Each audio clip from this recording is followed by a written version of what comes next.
এখন দেখবেন খেলার সংবাদ। রাজশাহীতে আমরা স্পোর্টিং ক্লাবের আয়োজনে সেমিফাইনাল খেলা অনুষ্ঠিত হয়েছে। রাজশাহী বিভাগের ব্যুরো প্রধান মোহাম্মদ আপেল মাহমুদের তথ্য ও ভিডিও চিত্রে পাঠানো সংবাদে বিস্তারিত। আজ শুক্রবার 14 জুন রাজশাহী জেলার পুঠিয়া উপজেলার ভালুকগাছি খামারপাড়া আমরা স্পোর্টিং ক্লাব আয়োজিত নিজাম স্মৃতি ফুটবল টুর্নামেন্ট 2024 এর দুটি সেমিফাইনাল খেলা অনুষ্ঠিত হয়েছে। প্রথম সেমিফাইনাল খেলায় অংশগ্রহণ করেন আমরা স্পোর্টিং ক্লাব সিনিয়র দল এবং আমরা স্পোর্টিং ক্লাব জুনিয়র দল। উক্ত খেলায় আমরা স্পোর্টিং ক্লাব জুনিয়র দলের তাকবীর হাসানের করা একমাত্র গোলে আমরা স্পোর্টিং ক্লাব সিনিয়র দলকে পরাজিত করেন। দিনের দ্বিতীয় সেমিফাইনাল খেলায় কাটাখালী স্পোর্টিং ক্লাবের রাকিব এর দেওয়া একমাত্র গোলে দুর্গাপুর স্পোর্টিং ক্লাবকে পরাজিত করেন।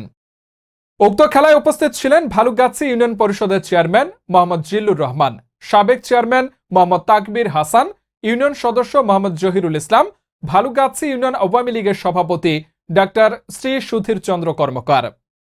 এছাড়া আরো উপস্থিত ছিলেন আমরা স্পোর্টিং ক্লাবের সভাপতি মোহাম্মদ আশিকুজ্জামান আশিক, সাবেক সভাপতি মোহাম্মদ আপেল মাহমুদ রাজু সহ জাহিদ, শিমুল, হাবিব, মনির, রায়হান, রিফাত, রাজীব, ডালিম, হাশেম আদনিল সহ আরো অনেকে।